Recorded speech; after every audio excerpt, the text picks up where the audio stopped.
Olá, tudo bem? Estamos começando mais um Baú de Votu. Hoje, o nosso convidado é uma pessoa que conhece muito Votuporanga, está aqui há muitos anos. O seu Walter Costa, muito obrigado por ter aceito o convite. O prazer é meu. E vamos lá. Nosso Walter, vamos começar do início.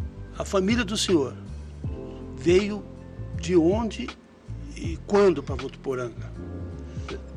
Posso falar alguma coisinha antes? Claro, claro. Dar os parabéns para você. Opa, obrigado. Porque a gente sempre ouve falar. Esqueça o passado. Viva o presente e planeje o futuro. E você pensa diferente. Você está pensando no passado, que com certeza vai servir para muitas pessoas que vão recordar, mesmo não conhecendo, como foi a história de Votuporanga. Não, seu Walter, eu tenho a seguinte filosofia. Nós precisamos conhecer o nosso passado para saber como é que nós planejamos o nosso futuro. Né? Nós temos que saber de onde nós viemos.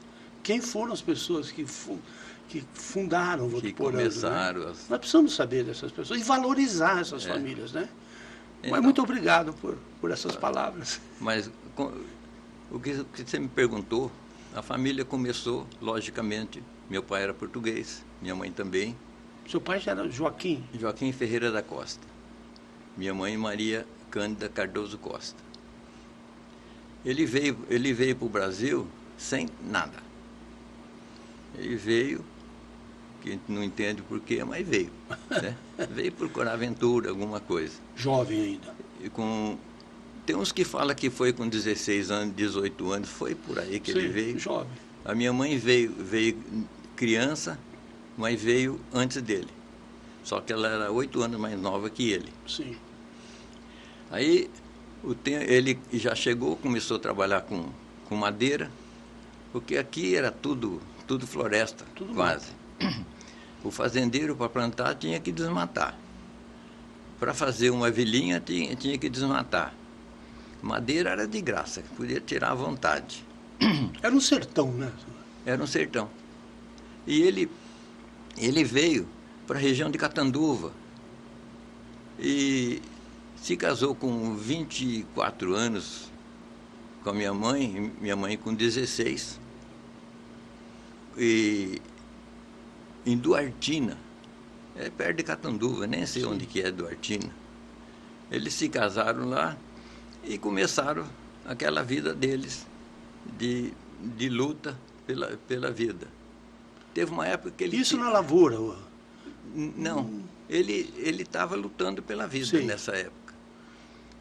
Teve uns tempos que ele montou uma casinha de secos e molhados em Catanduva. Vai ver que ele teve alguma condição, tinha muita coisa do português, ajudar o português. E naquela época, né, o seu Walter, era muito fácil você comprar as coisas, porque como não tinha inflação, as pessoas né, e português junto com português. Tinha, o italiano, né, com italiano. O italiano, isso, né? Então era tinha assim. essa facilidade, né? E ele montou, e quem fornecia para eles era o Veríssimo e Dias Martins. Era uma firma só. Não eram duas firmas, era uma firma só. Aí eles traziam as batatas, arroz, as coisas, sei lá.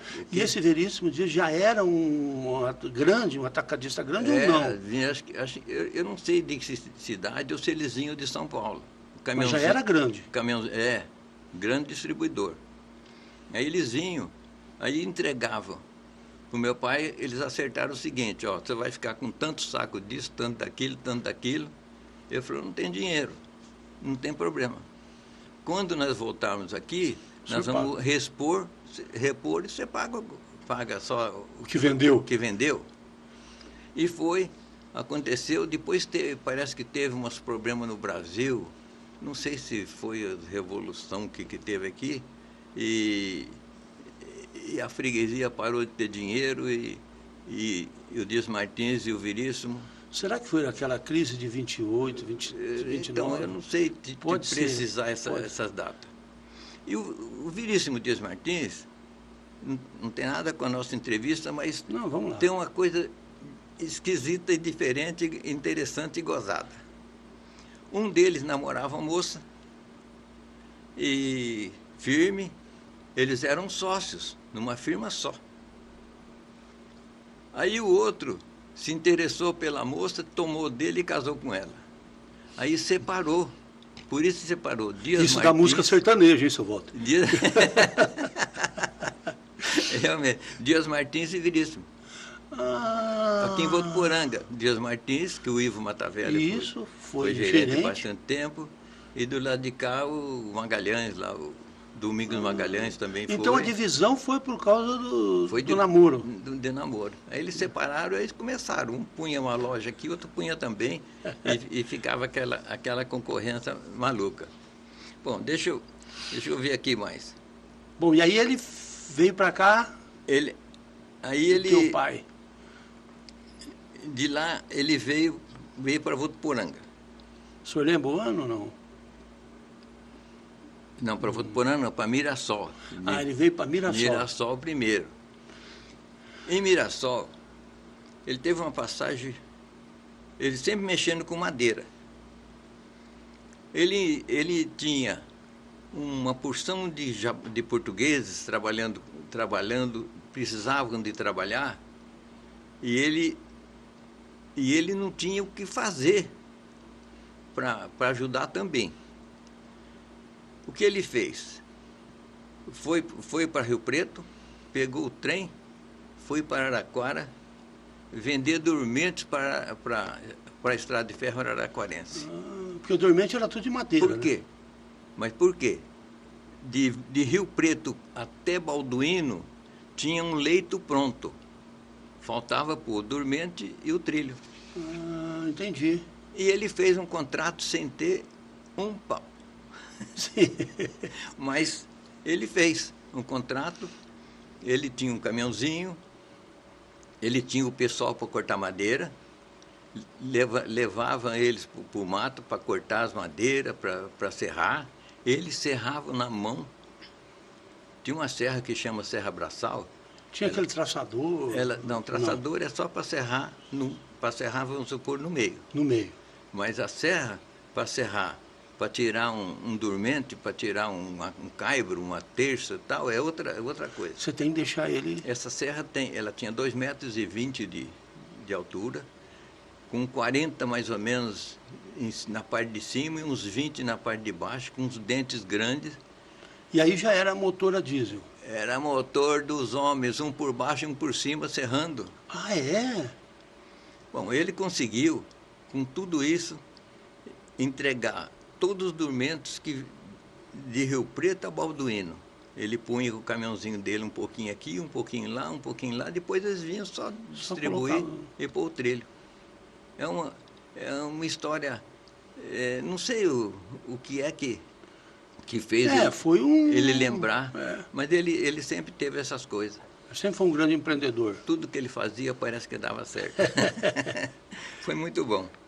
Bom, aí ele estava em Mirassol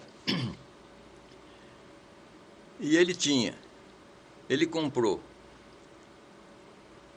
de um lado do quarteirão 100 metros, do outro lado 100 metros, do outro lado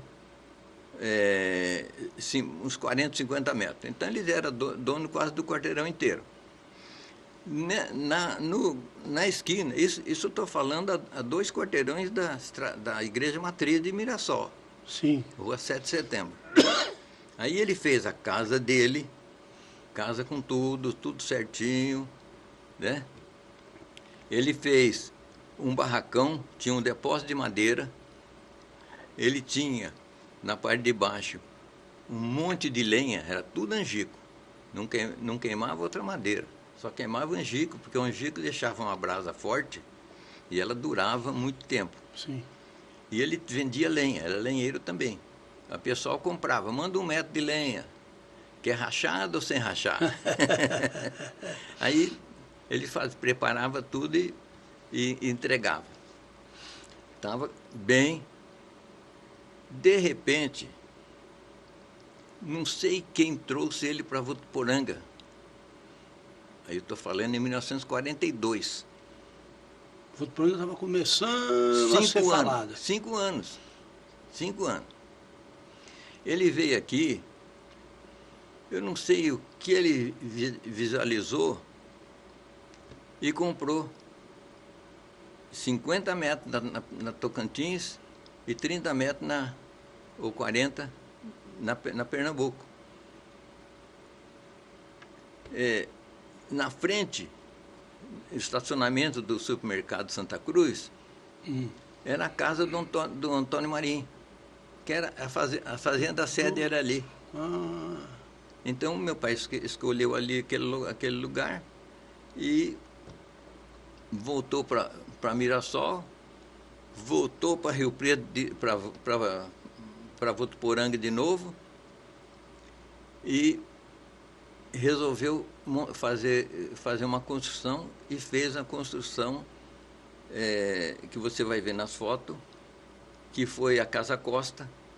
Material de construção. Material de construção, eletrodoméstico, ferragem, ferramenta, artigo de pesca. Nós vendíamos arma na Casa Costa, deixava na vitrine, revólver 38, 32. E podia chegar lá e comprar? Não tinha que ter documentação nenhuma. Tinha que ter nada. Nós vendíamos pólvora. Mas isso era mais para caça, né? Espingarda, cartucheira, aquela de carregar pela boca. Sim, pica-pau. Pica-pau. O seu Walter, a Casa Costa foi a primeira loja de material de construção de Votuporanga ou não? Eu acho que não, mas não sei te falar. Mas foi uma das primeiras. Teve escudeiro também, não sei se ele... Mas foi uma das primeiras. A cidade tinha 5 anos. A cidade tinha 5 anos. E até hoje não deu para entender por que ele fez isso. Em 47 ele fez a casa dele, que é do lado onde está a Imobiliária Madrid hoje. Sim. Ele fez a casa dele, eu estava em Mirassol, ele vendeu... em Mirassol, esqueci de falar um detalhe. Ele tinha, do lado da casa dele, tinha 4 casinhas. Aí você pensa, para que ele fez as casinhas? Fez a casinha para morar o pessoal que trabalhava com ele. Sim. Ninguém pagava nada. Era diferente de hoje. Hoje o pessoal só pensa em ganhar, em ter dinheiro. Explorar. Ele fazia aquilo, o contador trabalhava lá. O pai de Denis Vidigal, sim, a irmã dele trabalhava com a gente no escritório, moravam lá também. Depois eles vieram para o Curtume, aqui em Votuporanga. Eles tocaram bastante tempo o Curtume. Eu sei que era... E meu pai tinha umas coisas... Aí ele continuou com a loja de material de construção. Continuou na loja. E aumentava um pouquinho. Ele fez a esquina, pôs um posto de gasolina, que na frente, depois teve o posto do Blaia, na esquina da frente. Do outro lado tinha o posto do Botura, do Jabur, e do lado de cá do Romeu Greze. Sim. No final teve 4 postos, e quando ele pôs, que acho que foi primeiro, estava racionada a gasolina. Por causa da guerra? Eu não sei, é época de 43. A guerra. Acho que foi isso.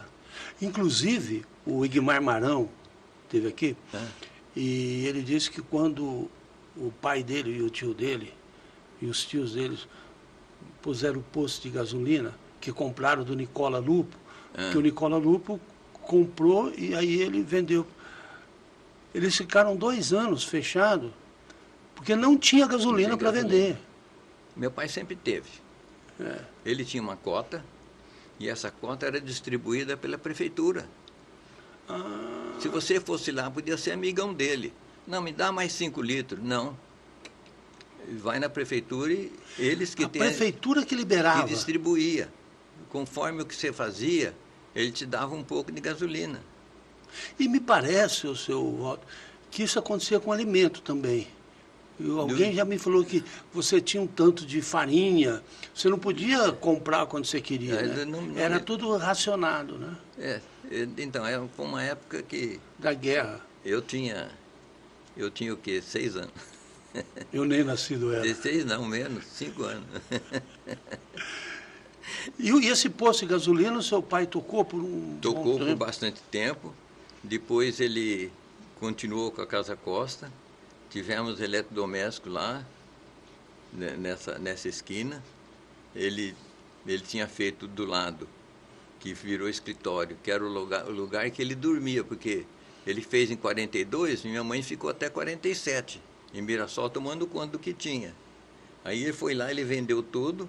Eu ainda fiquei lá uns 4 meses, que eu estava fazendo o 4º ano de grupo, e só podia transferir em julho. Então eu fiquei lá morando, a família nunca tinha visto eles, nem eles nunca tinham me visto. Fiquei lá comendo, eram uns italianos. Nossa, nunca comi tanta pamonha na minha vida. Pulenta. Nunca comi tanto na minha vida. Era de manhã, não tinha nem pão aqui lá, era tudo pulento. Mas é umas coisas... Bom, e aí, aos poucos os filhos começaram... Ou demorou? Demorou, porque nós éramos novos. Aí, deixa eu complementar aqui. Aí. Saiu o loteamento da Companhia Melhoramento, que pegava aquele terreno da Santa Casa, que doaram para eles. O do Votuporanga Clube não tenho certeza se também foi... Doação. Foi doação, eu sei, não sei de quem. Aí meu pai comprou uns lotes lá para baixo, que toda a esperança da cidade era para lá. Verdade. Porque a estrada de ferro estava lá. Só que... Não, e outra coisa, né, seu Walter?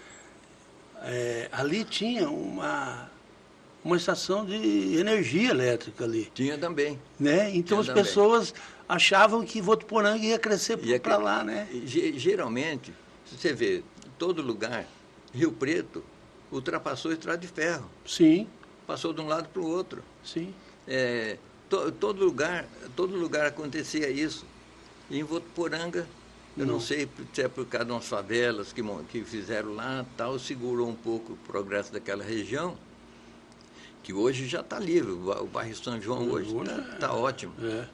Tem alguns probleminhas lá para o lado do Palmeira 1, Palmeira 2. Mas teve uma época que ali tinha aquela favela, né? Ipiranga. Buraco Quente, né? O Ipiranga, né? E era meio complicado. Aquela outra de baixo foi na época do Pedrão. O Dr. Joaquim era o vice-prefeito, eu era vereador. Aí o Dr. Joaquim me chamou e eu ajudei ele a acertar com aquele pessoal que ia morar nas casas que foram feitas. Aí nós íamos de casa em casa. Tinha que convencer as famílias. Convencer. Tinha um senhor que tinha uma doença e ele não queria ir. O que nós fizemos? Foi feito para os idosos. Era Aonde que foi feito essas casas? Ali para cima mesmo. Sim.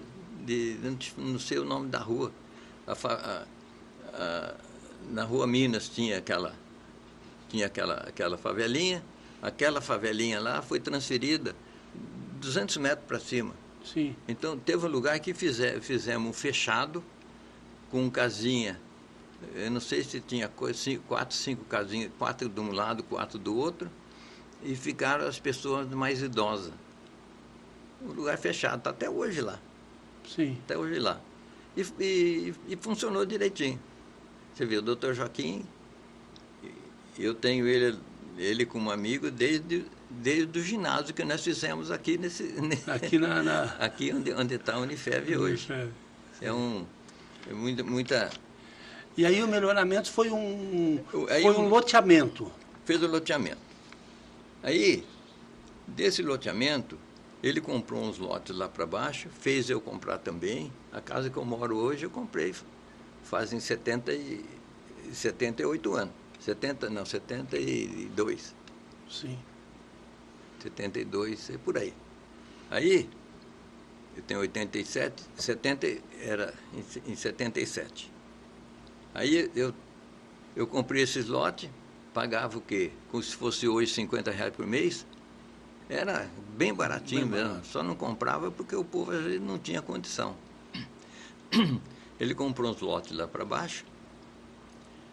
Mas o seu Walter, ali também já era um lugar bem retirado, né, da cidade, naquela época, né? Mais ou menos. Já... Mais ou menos. Depois o fórum foi para lá, Ah, aquela região. Bom, aí cresceu. É que fica... Eu moro paralelo ao fórum do outro lado da rua. Sim. Aí começa a ter umas coisas interessantes. A minha irmã, você conhece ela, né? Eneide da Costa Rodrigues, Sim, casada sim. com o Dr. Walter, que foi Dr. Walter. Sim. Ela conversou com meu pai que o Dr. Walter e ela queriam fazer a casa da criança. E fazer que jeito? Ele falou assim, eu dou o lote para vocês.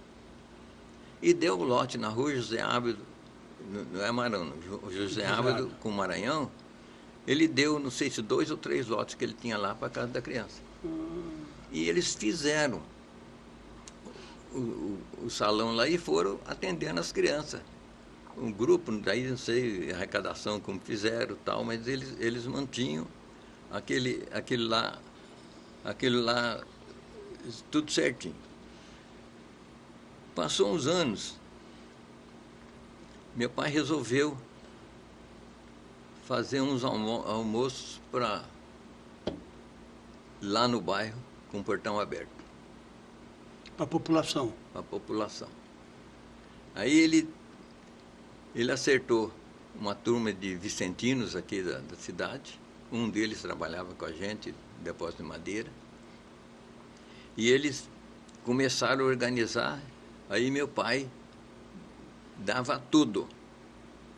O que eles serviam? Servia arroz, feijão, macarrão, tudo que você pensa que você põe na sua casa, tinha também. Sim. E carne de vaca.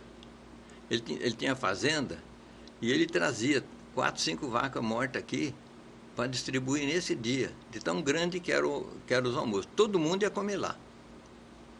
Ô, Sr. Walter, normalmente quem faz isso está ligado a alguma instituição, é espírita? Não. A única coisa dos vicentinos é que o rapaz que trabalhava com a gente era vicentino e se propôs a acertar uma turma para ajudar. Não era o Antônio... Não, é o Dálio Reganin. Ah, não.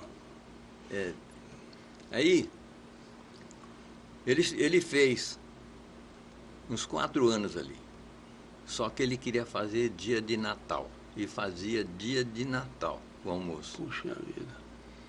Aí esse Dálio falou assim, nós queremos que seu pai mude, ele não quer mudar. O que meu pai falou para ele?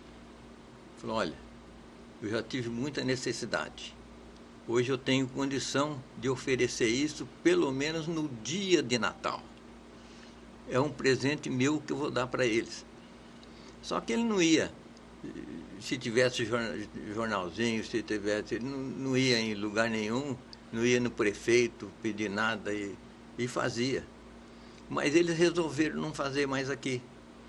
Eles quiseram fazer só naquele dia. Se for nesse dia, se não for Natal, eu não faço mais. Aí ele começou a fazer em volta da fazenda dele. Estou saindo um pouco de Votuporanga. Não, mas tudo bem, vamos lá. Aí ele arrumou a mesma turma lá. A fazenda onde era? Aparecida do Oeste. Ah. Aí ele arrumou a mesma turma de vicentino que tinha lá em Aparecida, pediu para eles cadastrar ali e São Jorge, Marinópolis, tinha umas cidadezinhas ali perto. Cadastraram simplesmente 600 famílias. Nossa Senhora. 600. E no Natal? No Natal. Só que ele não deu almoço, ele dava uma cesta básica. Sim. Só que a cesta básica dele, ele ia no Dias Martins, ou Veríssimo, e comprava. Eu quero macarrão, tantos. Comprar macarrão que desse para essa cesta básica, que tinha família de 5 pessoas, tem a família de 2, tem a família de 4. Então, distribuía 2 pacotes de macarrão para quem tem tantos filhos, 4 para quem tem tanto, arroz, feijão, sal, açúcar, dava até marmelada. E dava quase 1 quilo de carne por pessoa. Aí, no dia certo, estava aquela cesta tudo numerada no chão do armazém, ia lá um monte de açougueiro ajudar, eles matavam as vacas de madrugada.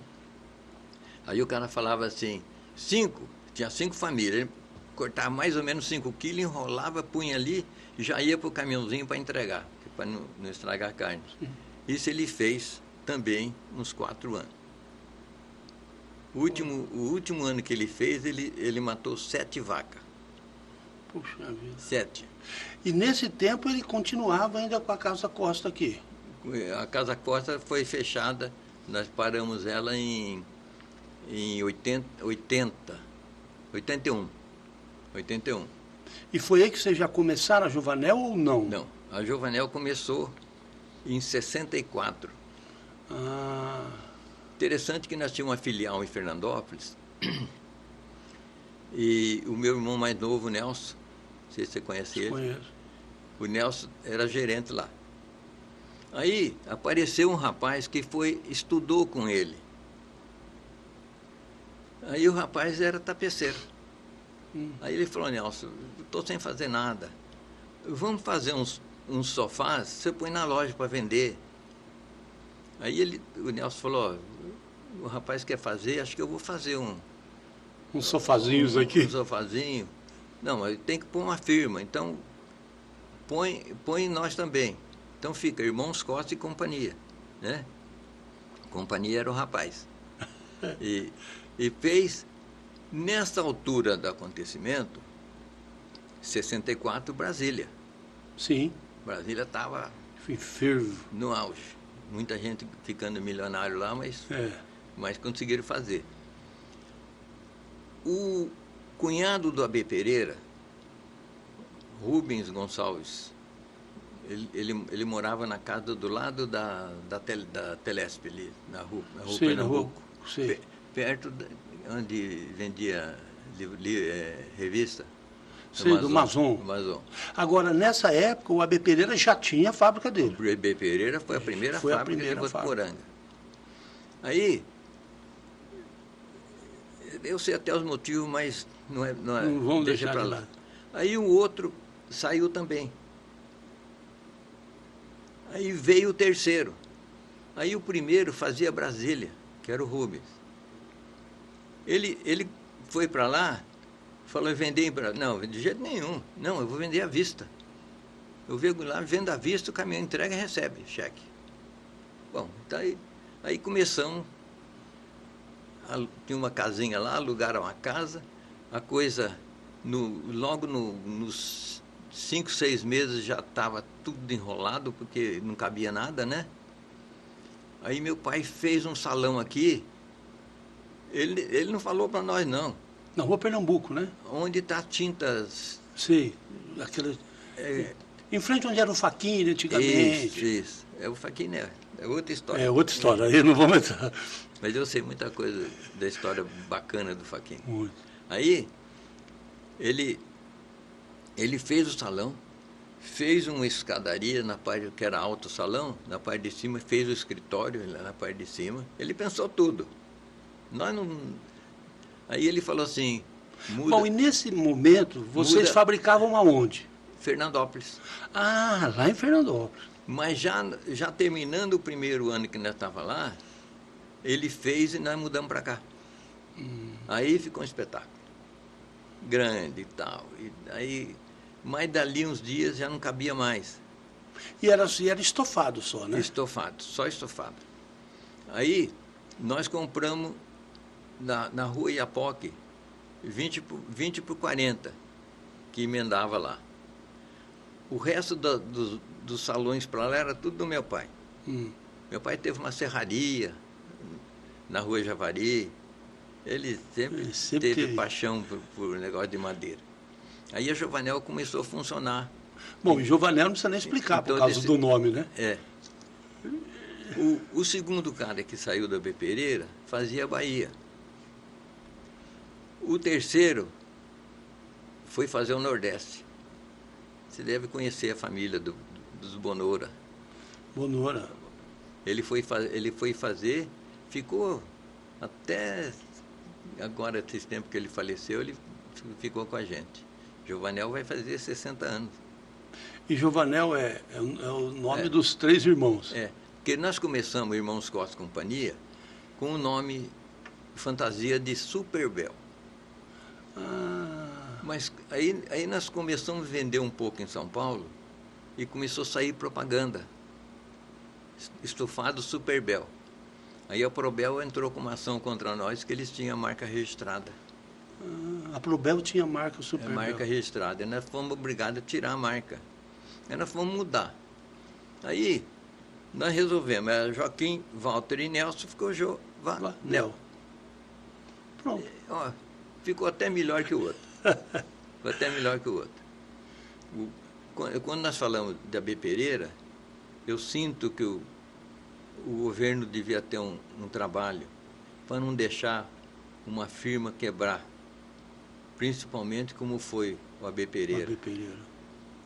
Principalmente como foi o Davanço. Era muito emprego para a cidade que eles estavam dando também. Um financiamento que fizessem lá a longo prazo daria condições dele sair. Mas, o seu Walter, foi uma época que Davanço, Santa Teresa, Cacique, foram tudo fechando, né? Foi tudo fechando. Mas acontece que os Estados Unidos, o governo não ajuda o trabalhador, ele ajuda a indústria. Para dar emprego. Para dar emprego, está ajudando por tabela. Fica fácil de pensar isso. E, bom, nós estávamos falando da Casa da Criança. A Casa da Criança ganhou um terreno lá embaixo. E a minha irmã conversou com meu pai, não tinha passado escritura, não tinha nada, né? Nós ganhamos, nós vamos mudar a Casa da Criança e o senhor pode vender o terreno do senhor, fazer o que o senhor quiser. Eu falei, não, eu dei para vocês. Pode vender e ajudar na construção. Foi o que eles fizeram. Então, começou a ajudar bastante. O almoço dos Vicentinos, deixa eu ver o que eu marquei aqui de interessante. Asilo São Vicente. Nós mesmos nem sabíamos mais ou menos o que acontecia. Nós ficávamos sabendo pelo funcionário que tinha na Casa Costa. Meu pai ficou muitos anos. Ele ia para lá, viu o que precisava. Ele falou assim para nós o seguinte: depois que seu pai começou a ir para lá, ajudar, nunca faltou lençol, colcha, cobertor, travesseiro, colchão. E agora ele está pondo cortina no asilo. Ele nunca falou isso para nós. Sim. Nós ficamos sabendo por terceiro. Mas eram umas atitudes assim dele, espontâneas. Ele tinha, logicamente, tinha um coração muito bom, né, para fazer tudo isso. Lógico. Associação comercial. A cidade com 15 anos. Para que serve a associação comercial com uma cidade de 15 anos? Que eu ia fazer a pergunta. Que tinha meia dúzia de comércio. Bom, ele foi um dos fundadores da associação comercial, junto com o grupo que funcionou. Aí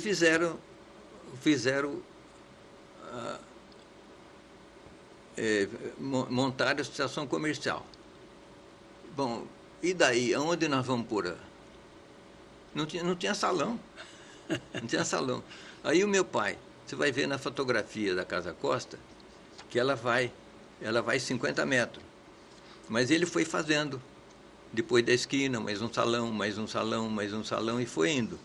Aí ele tinha feito, no meio do quarteirão, um novo salão. Ele falou, põe lá. Ficou lá até eles arrumar um jeito, não sei quantos anos ficou lá, funcionando. É coisa que parece que hoje não acontece. Ele chegou a ser presidente da associação? Não. Meu pai tinha só primário. Sim. Tinha só o primário. Tinha uma letra boa, mas cabeça boa. Santa Casa. Santa Casa, muita gente vem, é quase sempre a mesma história. Votuporanga foi premiada com as pessoas que vieram para cá. Não veio para cá aquela pessoa gananciosa. E nem aquele um que não queria gastar nada e o outro que não tinha condição. Teve muitos advogados, começou a vir médico, começou a vir engenheiro, começou a vir comerciante. Cada um montou e a cidade foi crescendo. Logicamente, falei, e se nós ficarmos doentes? Onde nós vamos? Aí vamos fazer a Santa Casa. Aí eles tinham ganhado o terreno lá na Companhia de Melhoramento, que eu falei, e vamos fazer a Santa Casa. Agora precisa de dinheiro. Então, reuniram as colônias de Votuporanga. Colônia brasileira, espanhola, italiana, portuguesa, japonesa, alemã, sírio-libanesa. Tinha gente de todas essas raças. E começaram a fazer a quermesse para fazer a Santa Casa. E a quermesse era feita onde? Ali no Jardim São Bento. Ah, lá no São Bento. Ali era um lugar que tinha o cruzeiro. Só. E que foi doada pelo Madrim para ser a matriz. Aí acho que foi na época do Dalvo. Não foi do Nabuco, não? Nabuco. Porque eles que o Marinho doou aquele lugar para fazer a matriz. E a matriz estava lá embaixo. Então aí ele pegou de volta e ficou com o município. Sim. Bom, aí começaram as quermesses. Olha, cada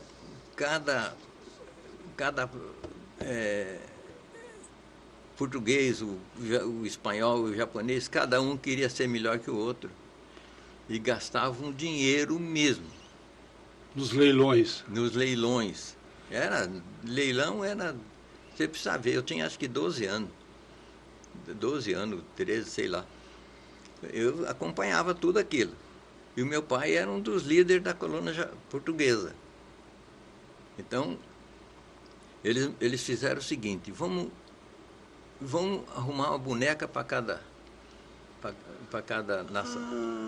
Eu lembro dessas bonequinhas. Tinha as bonecas, portuguesa, espanhola, cada um com a roupa, e o pessoal pedia dinheiro para isso. Voto, né? Era voto. Agora, numa cidade que tinha pouca gente, era difícil arrumar, não era? Era. Eles arrumaram. Quando chegava no final, no começo as bonecas de um tinha 5 mil, outra tinha 10, outra tinha 8, outra tinha 12. Quando chegava no fim, a colônia japonesa, falar, os japoneses que vieram para Votuporanga tinha que tirar o chapéu para eles. Que pessoal bom, bom mesmo. Tá certo que os outros também, né? Ajudaram igual. Sim. Mas eles sempre ganhavam. A boneca dos outros dava 30 mil, 40 mil, deles dava 50, 60. E, seu Walter, eu lembro que nos desfiles tinha umas bonecas também, umas meninas vestidas da portuguesa, né? Eles tinham essa... Olha, e era... Cada vez da quermesse da colônia era uma festa. Era festa, arrumaram o dinheiro. Então o dinheiro da Santa Casa... Não entrou dinheiro de prefeitura de lado nenhum. Então o dinheiro começou com essas quermesses. Com essas quermesses. Com esse dinheiro começaram a fazer. Você já viu a foto da Santa Casa sem acabar? Sim. Então, fizeram tudo aquilo, conseguiram rebocar e pôr porta e tal. Terminaram. E daí? Como que toca? Já tinha médico para atender e não tinha dinheiro. O povo de Votuporanga fornecia alimento para a Santa Casa. O sitiante, o comerciante, o fazendeiro, o que fosse, eles produziam e traziam para a Santa Casa. Tinha arroz adoidado, tinha... Mas, seu Walter, na verdade, a Santa Casa, no início, era médico que tinha consulta e as pessoas ficavam lá para tratar. Não tinha cirurgia naquela época, claro. Não tinha SUS. Não tinha. Não tinha SUS. Tinha fundo rural já, não tinha? Não. Tinha Não. nada. A pessoa que entrava lá que não tinha dinheiro, o que tivesse dinheiro pagava alguma coisinha. Também ajudava. Mas 90% não pagava. Não tinha dinheiro. E era atendido. Aí começou a vir uns médicos para cá. Aí veio Dr. Gerosa, Dr. Gumercindo, Dr. Walter, Dr. Salgado. Que era Dr. Salgado, Dr. João, pai do Dr. João aqui, não o João Anísio, não, do outro. Tinha Dr. Vila, Dr. Vila. a mulher dele também, não sei. Dr. Miranda. Dr. Miranda. Dr. Jamilo. Dr. Jamilo. Ele tinha um hospital. Ele ia lá, atendia de graça. Ele sempre foi coração bom. O Dr. Walter, ele veio de São Paulo, ele se formou em São Paulo, e a família, acho que exigiu que ele viesse, ele veio para Votuporanga. Ele era que operava 80% desse pessoal de graça. De graça. E a gente não sabe como eles sobreviviam. Não dá para entender. Não dá para entender. Bom, disse que as pessoas pagavam com galinha, com porco. É o que eles tinham, que às vezes ajudava. Natal, dava alguma coisa. Mas a Santa Casa foi desse jeito. Teve uma época que teve uma meia briga lá, que também não interessa muito a gente comentar, mas dos médicos. Até hoje, viu, seu Walter? A Santa Casa ainda recebe muito isso, né? A população ainda doa comida. Principalmente aquele que é atendido. Tem uns lugares lá que atende como chama?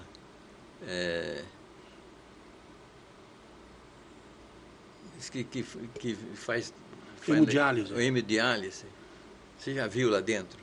Eu nunca entrei lá no sistema de hemodiálise.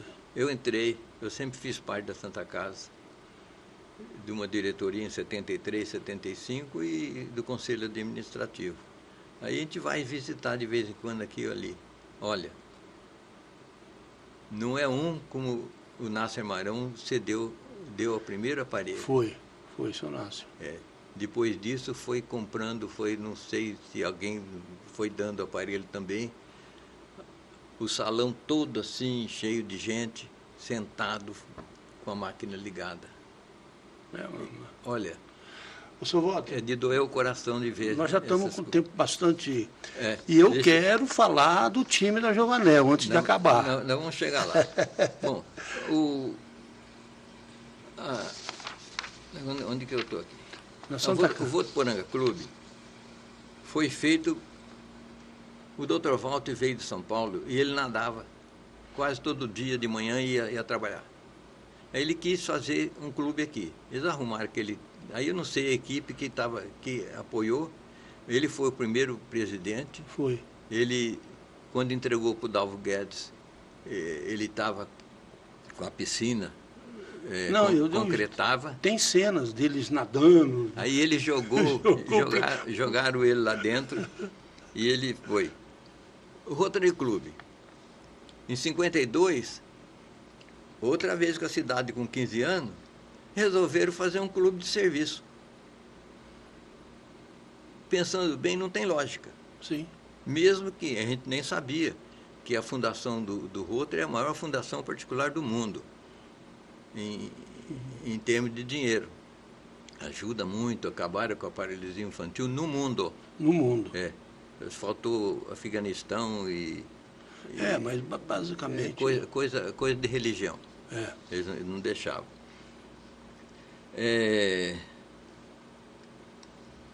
A Sari e o Votuporanga Clube, nós somos sócio remido dos dois, todo mundo, da família. E eu participei de diretoria junto com a Derbal Arantes, que ele foi presidente. A Jovanel, eu já falei da história. Ô, seu Walter, deixa eu perguntar uma coisinha. Não é muito... É meio triste, mas eu era garoto, eu me lembro. Uma vez teve um incêndio lá, não teve? Teve.